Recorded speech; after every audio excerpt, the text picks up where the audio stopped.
ఇంకెన్నాళ్ళు రెంటింట్లో ఉంటాం? సొంత ఇంటి కలను నెరవేర్చుకుందాం. Suman TV biggest property expo October 18th, 19th HSCC Novotel Hyderabad. ఇప్పుడే ఫ్రీ ఎంట్రీ కోసం కాల్ చేయండి.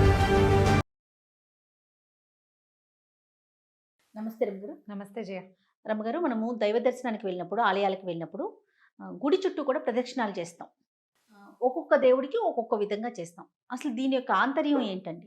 దేవాలయాల్లో ప్రదక్షిణలు అంటే దేవాలయం అనేది శక్తి కేంద్రం, అవును, ఒక శక్తి కూటమి. మామూలు సాధారణ దేవాలయాలు కాకుండా ధ్వజస్తంభం ఉన్న దేవాలయంలో తప్పకుండా ప్రదక్షిణ చేయాలని చెప్తారు. మందిరాల్లో ప్రదక్షిణలు సాధారణంగా కనపడవు మనకి. ప్రతిష్ఠ లేని దేవాలయాల్లో కూడా కనిపించవు. ప్రతిష్ఠ ఉండి ఎక్కడైతే ధ్వజస్తంభం ఉంటుందో అక్కడ ఏంటంటే అది ప్రపంచంలో ఉన్నటువంటి జీవశక్తి అదంతా అక్కడ కేంద్రీకృతమై ఉంటుంది. మంత్రంతో ఈ ప్రతిష్ఠ చేసినప్పటికీ మంత్రాలతోటి ప్రతిష్ఠ చేసిన మూర్తి యొక్క దాని మూర్తిమంతత్వం ఎట్లా అంటే ఊరికే ఒక విగ్రహాన్ని తెచ్చి అట్లా పెట్టేయరు. ఓ విగ్రహాన్ని తెస్తే దాన్ని చాలా రోజుల పాటు జలాధివాసం అంటే నీళ్లలో ఉంచుతారు. తర్వాత ధాన్యాధివాసం వడ్లల్లో అట్ట పెడతారు, ధాన్యాల్లో. తర్వాత పుష్పాధివాసం పువ్వుల్లో అట్ట పెడతారు. క్షీరాధివాసం కూడా చేయిస్తారు. రోజు కొత్త కొత్త పాలల్లో ఉంచటం అనమాట. చాలా కాలం ఇట్లా అధివాసం చేయించిన తర్వాత మంత్రపూతంగా దాన్ని ప్రతిష్ఠ చేస్తారు ఒక దేవాలయంలో విగ్రహాన్ని. విగ్రహ ప్రతిష్ఠ ఎంత అత్యద్భుతమైంది, మహాద్భుత కార్యక్రమమో ధ్వజస్తంభ స్థాపన కూడా అలాంటిదే. ఇక్కడ భగవత్ సేవ జరుగుతోంది అని ధ్వజం ఆకాశ మార్గాన్ని కూడా, ధ్వజస్తంభాలు ఇంతంత ఉండవు, గుడిని మించిపోయి ఎత్తుగా ఉంటాయి. ఆ ధ్వజస్తంభం వల్ల దీనికి ఇది ఎట్లా అవుతుందంటే చిన్నగా ఉండదు. ఇప్పుడు ప్రధాన మూర్తి ఇక్కడ ఉందనుకో, ఇంత దూరంగా ఇక్కడ ధ్వజస్తంభం ఉంటుంది. ధ్వజస్తంభానికి నమస్కారం చేసుకున్నాకే మనం లోపలికి వెళ్తాం. ధ్వజస్తంభంతో సహా మనం ప్రదక్షిణ చేయాలి. ఇది మొత్తం ఒక శక్తి కేంద్రం అన్నమాట. ఈ శక్తి కేంద్రంలో మనం ఇట్లా కనుక ప్రదక్షిణ చేస్తే ఏమవుతుంది, ఒక అయస్కాంత తరంగాలు ఉంటాయి, శక్తి తరంగాలు ఆలయం చుట్టూత. ఆ శక్తి కేంద్రాల్లోంచి మనం ఆ తరంగాల మధ్యలోంచి ఇట్లా వెళ్తాం. దానివల్ల ఏమవుతుంది, మనలో ఉన్నటువంటి త్రిగుణాలు సత్వరజస్తమో గుణాలు బ్యాలెన్స్ అవుతాయి. ఒక్కొక్క గుణాన్ని వదిలిపెట్టేస్తాం. వదిలిపెట్టేసి త్రిగుణాతీతుడైన భగవంతుడిని దర్శనం చేస్తాం. భగవంతుడికి సత్వరజస్తమో గుణాలు ఉండవు, మానవ మాత్రలు మనకు ఉంటాయి. మనం వాటిని దాటి భగవద్ దర్శనం చేయాలి. అందుకని ఈ దేవాలయాల్లో చేసే ప్రదక్షిణలు చాలా అత్యద్భుతమైన విషయంగా చెప్తారు. ప్రదక్షిణ చేసి నమస్కారం చేసుకోవటం, లోపల దర్శనం చేయటం. ఒక్కొక్క దేవాలయంలో ఒక్కొక్క విధి చెప్తారు. శివాలయంలో కూడా శివాలయంలో ఒక ప్రత్యేకమైన విధానం ఉందంట. ప్రత్యేకమైన విధానం. సాధారణ దేవాలయాలు మామూలుగా అయ్యవారు మన విష్ణు ఆలయం కానీ, అమ్మవారి ఆలయంలో, వినాయకుడు దేవాలయంలో, ఆంజనేయ స్వామి దేవాలయంలో ధ్వజస్తంభం దగ్గర తొలిత ధ్వజస్తంభాన్ని పైకి తలెత్తి చూసి ధ్వజస్తంభాన్ని చూడడం, ముట్టుకునే అవకాశం ఉంటే ధ్వజస్తంభం మీద చేతులానించి నమస్కారం చేయడం.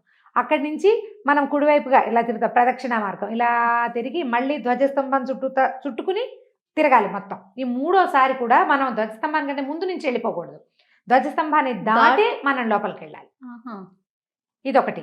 అక్కడి నుంచి కొన్ని చోట్ల అంతరాలయంలో మనం గర్భాలయంలో తిరిగేందుకు కూడా అవకాశం ఉంటుంది. ఈ తిరిగేటప్పుడు భగవంతుడికి ఎదురుగుండా వారి యొక్క వాహనాలు కనపడుతుంటాయి మనకి. ఇలా మన పరమేశ్వరుడి శివాలయంలో ఏమో నందీశ్వరుడు కనిపిస్తాడు, కొన్ని అమ్మవారి ఆలయాల్లో సింహం కనపడుతుంది, ఆంజనేయ స్వామి ఆలయాల్లో ఒంటె కనపడుతూ ఉంటుంది. మధ్యలోకి వెళ్ళకూడదు, స్వామికి ఆ వాహనానికి మధ్యలో నుంచి వెళ్ళకూడదు. ఆ వాహనం ఏంటి తదేకంగా భగవంతుడిని దర్శించుకుంటూ ఉంటుంది. నందీశ్వరుడు శివుడికేసి తాదాత్మ్యంగా చూస్తుంటాడు తదేక దృష్టితో, వారి మధ్యలోకి వెళ్ళకూడదు. అందుకని ఏం చేయాలి, ఇప్పుడు ఆ విష్ణువాలయాలు ఎదురుగుండా గరుడాళ్వారి విగ్రహం ఇది కానీ ఆంజనేయ స్వామిది కానీ కనపడుతుంది. అప్పుడు కూడా మనం ఏం చేస్తాం, మొత్తం చుట్టుకుని వస్తాం. అవును, వీరి మధ్యలోకి రాకూడదు, ఆ మధ్యలో నిలబడకూడదు. మనం స్వామికి ఎదురుగుండా నిలబడితే మన వెనకాల ఆంజనేయ స్వామి మన వీపు చూడకూడదు. అందుకని పక్కకి తిరిగి కూర్చుంటాం. దేవాలయాల్లో గమనించండి, సైడ్కి ఇట్లా ఇలా నిలబడతాం. ఎదురుగుండా స్వామి ఉంటారు, ఇక్కడేమో ఆ వాహన ఎవరైతే ఈ ఎవరు అక్కడ ఉంటే అంటే గరుడాళ్వారు ఉంటారా, ఆంజనేయ స్వామి ఉంటారు, వాళ్ళు నేరుగా భగవద్ దర్శనం చేసుకుంటూ ఉంటారు. వాళ్ళని డిస్టర్బ్ చేయకుండా మనం పక్కన నుంచి ఉంటాం. ఓకే అండి, అడ్డు తొలగండి అని చెప్తారు. వారిద్దరి మధ్యలోకి వెళ్ళకూడదు. ప్రదక్షిణ మొత్తానికి చేస్తాం. అయితే ఇప్పుడు మామూలు ఆలయాల్లో ఇలా ప్రదక్షిణం చేస్తాం. శివాలయాల్లో ఒక ప్రత్యేకమైన విధానం ఉంటుంది. నందీశ్వరుడికి నమస్కారం చేసి నందిని పలకరించాలి ముందు. అప్పుడు స్వామిని లింగస్వరూపం స్వామివారిని దర్శనం చేసి అప్పుడు ప్రదక్షిణ మొదలు పెట్టాలి. దర్శన అంతరాలయ ప్రవేశం చేయకర్ల. నందీశ్వరుని మీద నుంచే మనం ఇట్లా చూస్తాం కదా. అవునవును. నందీశ్వరుని ఆయన వెనకాల భాగాన్ని ముట్టుకుంటూ కుడి చేతితోటి శృంగాల మీద అది ఆయన 2 కొమ్మల మీద వేళ్ళుంచి కొమ్ముల మధ్యలో ఏంటంటే నంది స్వామి. ఎలా చూస్తున్నాడో అట్లా మనం చూస్తామన్నమాట. అవును అవును. నందీశ్వరుడు తన కొమ్ముల మధ్య కింద ఉన్నాయి కళ్ళు, మనం ఆ కొమ్ముల మధ్యలో నుంచి చూస్తాం. దర్శనం అయిన తర్వాత అప్పుడు ప్రదక్షిణ మొదలు పెట్టాలి. అది ఎట్లా వెళ్తాము? ఒక రౌండ్ సగమే వెళ్ళేది, వెనక భాగాన్ని దాటి మళ్ళీ అవతల వైపుకి ఎడం వైపుకి తిరగంగానే అక్కడ సోమసూత్రం అని ఉంటుంది. సోమసూత్రం అంటే గుడి లోపల చేసేటువంటి అభిషేక తీర్థము బయటికి వెళ్ళే మార్గం. అవును. దాన్ని దాటకూడదు. అది చండీశ్వర క్షేత్రం. చండీశ్వరుడు ఉంటాడు. ప్రమథగణాలు ఆ సోమసూత్రం దగ్గర కూర్చుని ఉంటాయి. వాళ్ళని దాటి ప్రదక్షిణ చేయకూడదు కాబట్టి సోమసూత్రం దాకా వెళ్ళి వెనక్కి వచ్చేసేయాలి మళ్ళీ. ఇంకా ఏ గుడిలోనూ ఇట్లా వెనక్కి వచ్చే పద్ధతి ఉండదు, ఒక్క శివాలయంలోనే ఉంటుంది. అట్లా ఎన్ని ప్రదక్షిణలు చేయాలి రమ్మగారు? 3 చేయొచ్చు, నువ్వు 1 చేయొచ్చు. నువ్వు వెనక్కి తిరిగి మళ్ళీ నందీశ్వరుడి దగ్గరకు వచ్చి నమస్కారం చేసుకుంటే ఒక ప్రదక్షిణ పూర్తయినట్టు.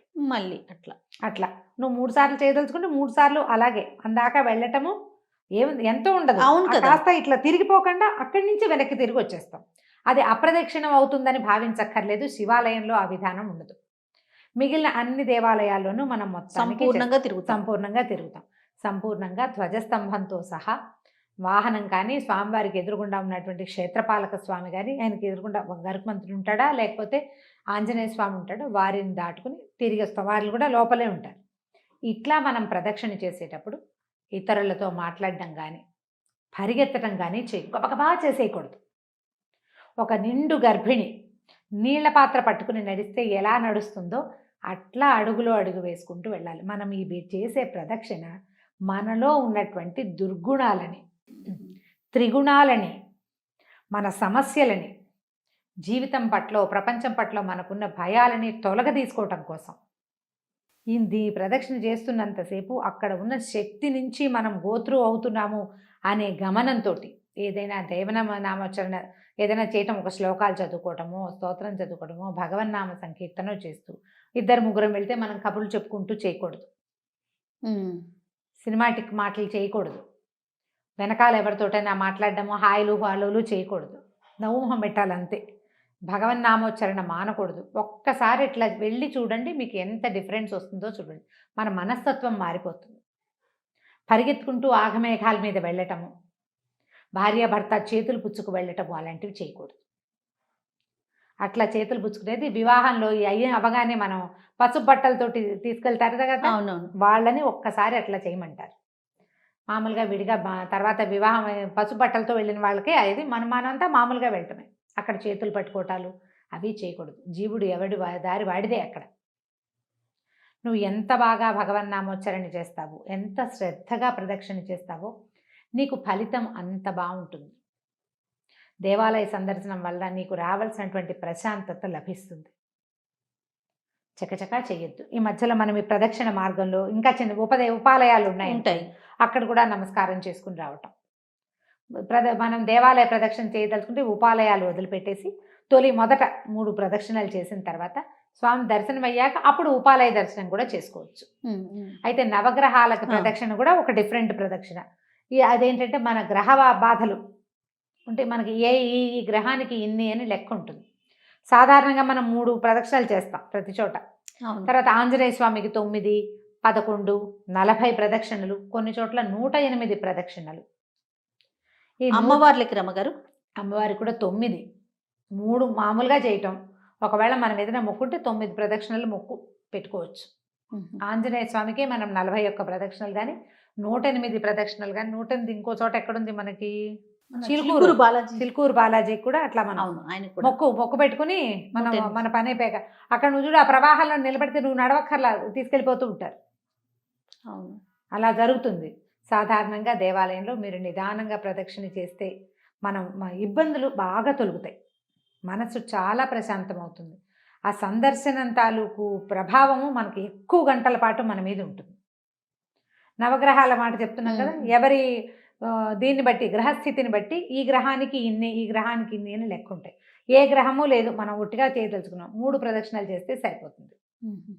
దానికి ఒక శ్లోకం కూడా ఉంది. ఆదిత్యాయ చ సోమాయ మంగళాయ బుధాయ చ గురు శుక్ర శనిభ్యశ్చ రాహవే కేతవే నమః. ఈ 9 గ్రహాల పేర్లు వచ్చి ఆ శ్లోకం, చిన్న శ్లోకం అక్కడ కనపడుతూ ఉంటుంది బోర్డు మీద, చదువుకోండి. ఒక 3 ప్రదక్షిణలు చేసి ఓ నమస్కారం చేసేసుకోవచ్చు. దానికి ఇబ్బంది నవగ్రహాల లేదు. చుట్టూ తిరిగేటప్పుడు ఒకరికొకరు తగలకూడదని అలా వింటుంటాం కదండి. అవును, అలా అంటారు. అవి ఒక్కొక్క దేవాలయంలో ఒక్కొక్క విధానం ఉంటుంది, ప్రాంతంలో కూడా అలా చెప్పబడతాయి. అయితే మామూలుగా మనం ఇంట్లో పూజ చేసుకునేటప్పుడు కూడా పూజాంతంలో మనం ఏం చేస్తాము, ఆత్మ ప్రదక్షిణ నమస్కారాలు సమర్పిస్తాం. ఇళ్లలో ఉంటాయి మనకి. అవునవును. సత్యనారాయణ వ్రతాలు అప్పుడు చెప్తారు, యాని అవును. కానిచ పాపాని జన్మాంతర కృతానిచ తాని తాని ప్రణశ్యంతి ప్రదక్షిణ పదే పదే అని. పదే పదే ప్రదక్షిణం చేయటం వల్ల ఏవైతే మనం జన్మాంతరంలో చేసిన పాపాలు ఉన్నాయో అవి నశించిపోతాయి. ఇలా దేవాలయం చుట్టూతా ప్రదక్షిణ చేసేటప్పుడు కూడా మనం ఆ శ్లోకాన్ని తలుచుకోవచ్చు. ఆత్మ ప్రదక్షిణ నమస్కారాలు భగవంతుడికి సమర్పిస్తాం. ఈ చేసే ప్రదక్షిణలు దేవాలయంలో కూడా మన జన్మాంతరాల్లో ఉన్నటువంటి ఎన్నో పాపాలని ఇవి తొలగదీస్తాయి.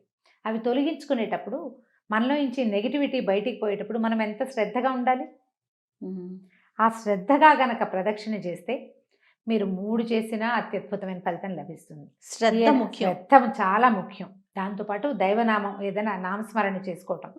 ఆంజనేయ స్వామికి చేసేటువంటి 21 కానీ లేదా 40 కానీ ప్రదక్షిణలు చాలా విశేషమైన ఫలితాన్ని ఇస్తాయి. భయాన్ని పోగొడతాయి, గ్రహపీడల నుంచి బయటపడేస్తాయి. ఏదైనా భూత ప్రేత పిశాచాది బాధలు ఉంటే వాటి నుంచి బయటపడేస్తాయి. ఆయన ప్రదర్శన ముందు చేసే వాటికి ఏం చదువుకోవాలి రమ్మగారు? ఆంజనేయ స్వామికి ఆంజనేయ ఒక స్వామి. ఆంజనేయ స్వామికి 100 కొద్ది శ్లోకాలు ఉన్నాయి.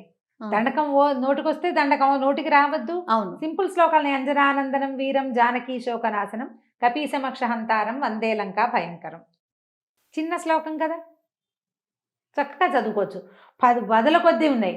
ఒక్క శ్లోకం నేర్చుకున్న ఆ ఒక్క శ్లోకంతో చేయొచ్చు. మీకు ఇంకా బెస్ట్ మెథడ్ చెప్తాను. ఆంజనేయ స్వామికి ప్రదక్షిణం చేసేటప్పుడు శ్రీరామ శ్రీరామ శ్రీరామ శ్రీరామ. అవునండి.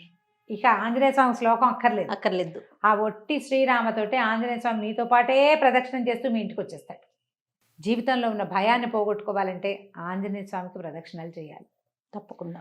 దేవాలయంలో చేసే ఏ కార్యమైనా కూడా మంచి ఫలితాన్ని ఇస్తుంది. ఎందుకంటే అక్కడ పవర్ ఏమనాలంటే దాన్ని పవర్ బ్యాంక్ కాదు, పవర్ హౌస్ అది. దేవాలయం అందుకే మంత్రంతో కదా నిర్మించబడుతుంది. ఇంట్లోకి దేవాలయానికి ఉన్న తేడా అదే. దేవాలయంలో ఉండే ప్రశాంతత, ఆ ప్రత్యేకత ఇంకొక చోట రాదు. అలాంటి చోట కూర్చుని మీరు ఏదైనా భగవన్ నామస్మరణ చేసుకోవటం. ఈ ప్రదక్షిణ చేసేటప్పుడు వెళ్ళాలనుకుంటే ఒక శ్లోకం, అమ్మవారి గుడికి వెళ్తావు, ఒక శ్లోకం అనుసంధానం చేసుకోవటం. ఆ ఒక్క శ్లోకాన్ని చదువుకుంటూ తిరగటం. పెద్ద పెద్దవి రావు మనకి, లలితా శాస్త్రాలు అవి రావు, చదువుకోలేకపోతాం. లక్ష్మీదేవి రాదు. ఏదో చిన్న శ్లోకం మనకు వచ్చింది, ఒక్కటి చిన్న శ్లోకం పట్టుకుని చదువుకోవటం, తిరగటం చేస్తే కనుక చాలా మంచి ఫలితం ఉంటుంది. నేను చెప్పినట్టుగా చేసి చూడండి. తప్పకుండా అండి. నమస్తే. నమస్తే జయ.